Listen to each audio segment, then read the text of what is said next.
So I thought, being that my part-time little job at Home Depot and my temp job at Molina Healthcare wasn't paying the bills, basically living hand to mouth, unfortunately on occasion having to take from my retirement, which is small to begin with.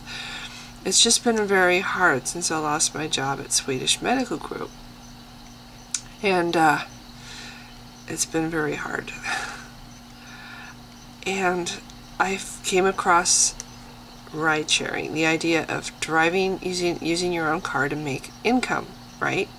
Came across that idea, and it really appealed to me. It's like, wow, it made sense. The whole idea of ride sharing makes sense to me. So, and I needed the income, so I got rid of my little smart car, which I loved, and I got a 2009 white Hyundai Accent. It's a little workhorse. And I started first driving for Sidecar, and now Uber. I've been driving for Uber for 5 days, and yeah. What are my impressions? Do I think it was worth giving up my car? Do I think that this is a good thing? Well, 2 days ago, my temp job, I found out after the day was over. A cowardly company didn't bother to tell me while I was there. I had to hear from the temp agency after the fact that my contract was over, and I was essentially back on the streets, unemployed again. And I'm faced with the decision, well, do I go back on unemployment, or do I switch gears and go into overdrive and make driving my life, my job, my full-time job? So my thought is that's what I'm going to try to do. And what do I think about ride sharing in general? I think, first of all, I've heard a lot of people bitch and moan about, oh, the cabbies are up in arms and across the nation they're against this and da-da-da-da-da. Legal is going to become illegal. It's like, first of all, I don't think having a monopoly on any industry is really, it's not what America's about. I'm sorry if the cab companies don't like having competition, tough shit. They, in my opinion, they have, I don't feel sorry for them. They created a problem, and some innovative person or persons came up with a solution to the problem. If the problem had not been created in the first place, there would not have been a need for the solution. But there was a problem, the solution came to be. What is the problem? Well, cab drivers aren't honest. Of course there are honest cab drivers, but I have heard since I've started driving so many horror stories of dishonesty. They don't respond a lot of times. I mean, sure, it's going to be different in every city, but here in Seattle, it's very hard to get a cab, and you have to wait a long time to get a cab.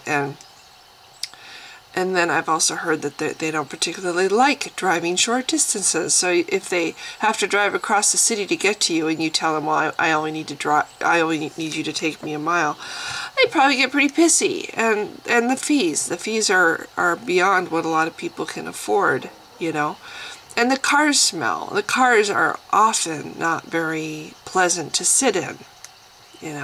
I've heard of stories where they don't allow animals in their vehicle. Like some people are out walking the dog, and for whatever reason they have to get home fast, and they have their dog with them, or especially if it's a service animal. I don't think a taxi driver can say no to that, but still, if they're giving you attitude, how pleasant is the experience really? So for multiple reasons, there has been a need. In Seattle, the need has been great. In Seattle, the busing shuts down at midnight. The busing doesn't go everywhere. Parking is very expensive, and the cab drivers are hard to get. And so along comes these companies, what Uber, Lyft, Sidecar, and others. And what does this do? Well, there's legions of people like myself misplaced from their jobs for either fair or unfair reasons. I believe mine was unfair, but that's a different video. That are not able to get a job because guess what?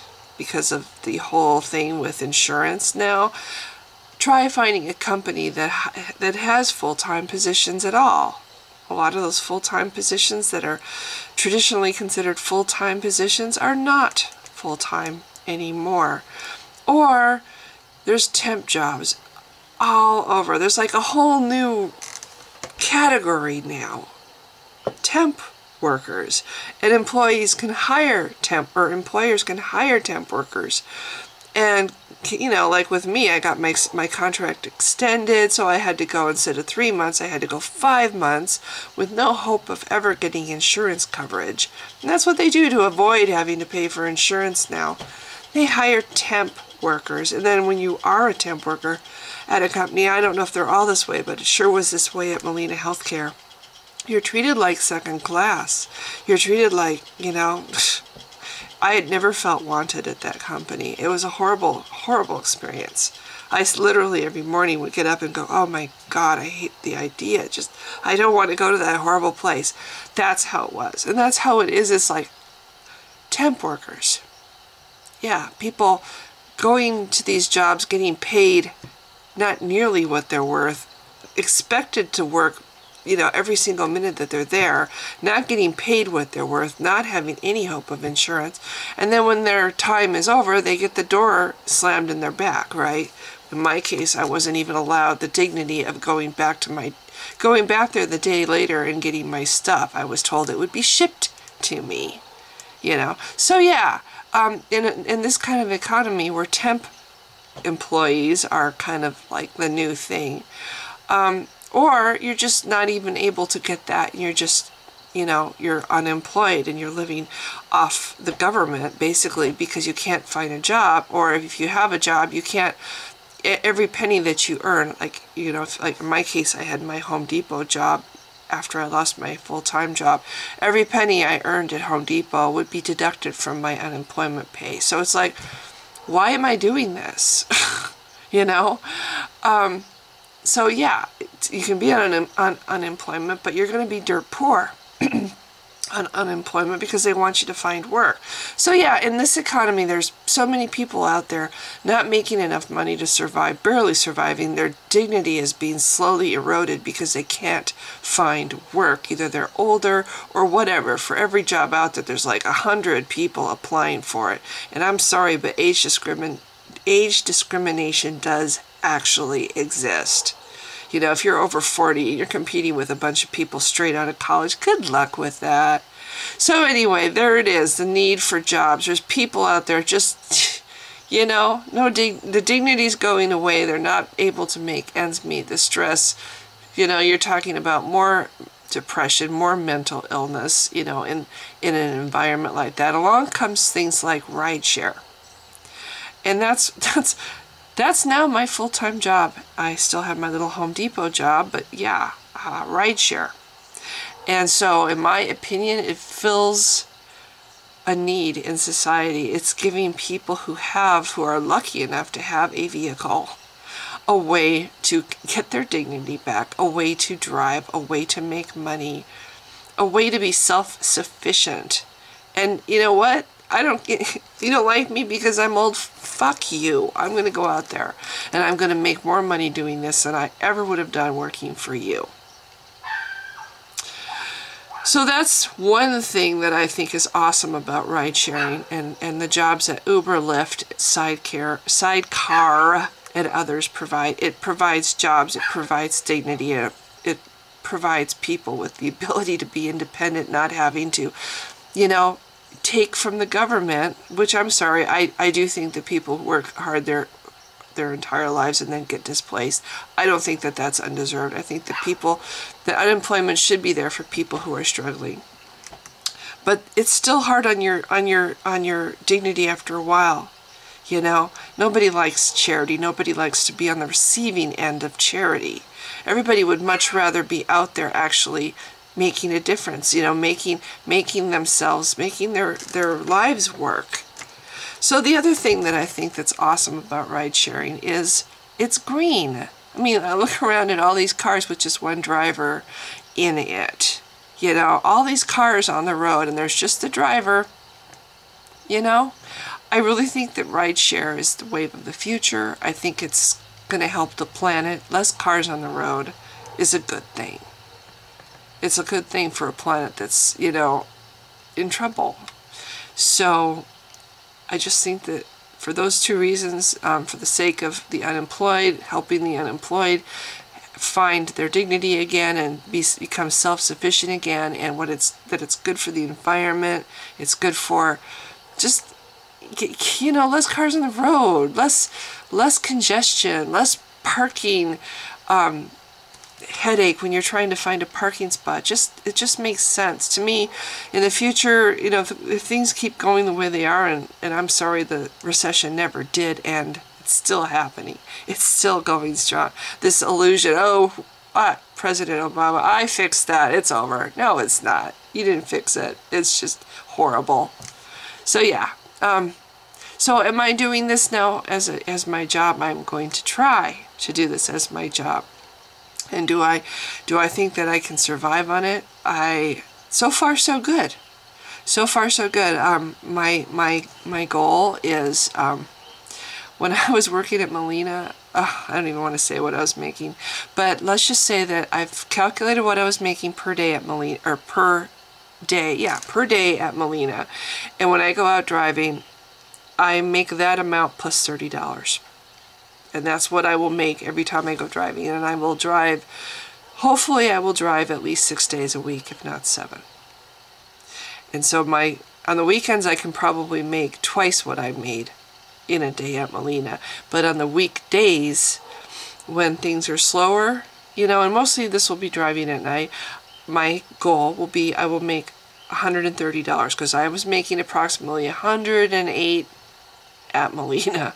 Okay, they're not, you know, really not the greatest wages, $15 an hour, not good. Now I'm going to be not coming home until it's like it's above $130, because $30 every time I go out, I have to commute to work. I have to literally drive to where I can drive. So it's like 25 miles to get to where I can turn the things on, the apps on, and start actually trying to get riders.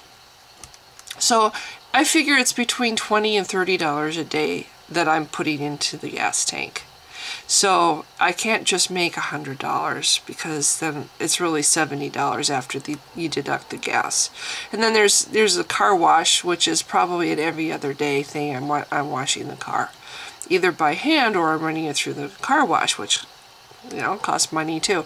So yeah, $20 to $30 a day. So I will automatically deduct $30 from what I earn.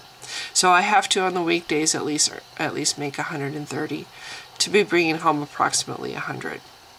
So yeah, that's my goal. There are risks. There are definitely risks. But this is what I want to do, and I think in the little time that I've done it, 4 days. Well, I've been driving for Sidecar for 3 weeks, but 2 days now I've been driving as trying to survive. And I can't even tell you how it's a really cool feeling to the idea that I'm in charge of my own ship now. You know, what I make or don't make is entirely up to me. In a job, 8-hour job, you're limited to how much they'll pay you, and you can only work 8 hours. With this kind of a job, it's pretty much as you want to work, you know, as much as you want to make. It might mean working longer if you want to make more, obviously. But yeah, there's a lot of potential out there, and I've heard a lot of really good stories about people surviving and even making a good income doing this, and yes, in Seattle even. So, okay, well, I have to get going. I just wanted to make a video about my ideas and my feelings about rideshare and this new chapter in my life. And I really hope it works out. I really do. It's a lot of fun. It's hard work. It's very brutal on you. Sitting in your car forever is hard. But, you know, and it's kind of mentally exhausting too. But I have never actually enjoyed my job ever in my life. I don't think I've ever enjoyed my job. But this is kind of an addicting thing. It's like, okay, that's my last ride. Oh no, I think I'll do one more. Okay, that's for sure my last ride. No, I think I'll do one more. I mean, it is. It's addicting. I enjoy it. I enjoy it. It's a fun adventure. That's just it. It's an adventure. And most of it's driving at night, which is just, it's exciting. So, and I look forward. I can't even remember actually looking forward to going to work until this. So, anyway, one thing though, Uber people, or people who are thinking about Uber, there's things that you need to know. I did not know this because I didn't read the small print. You know, they charge you $200 for that Uber phone. I was expecting money on Thursday last. I was expecting money. I was thinking, oh, I did really good my first weekend with Uber. I'm going to get some money.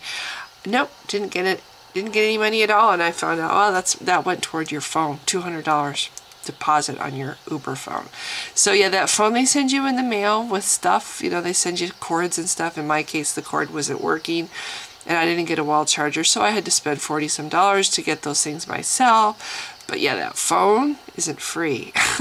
They deduct $200 from your first couple, you know, the first couple of weeks you're working to pay for that phone. So something you need to know. But I think it's worth it. Hand over fist, worth it, considering how much money you make driving. So anyway, if you've been watching, thanks. Bye.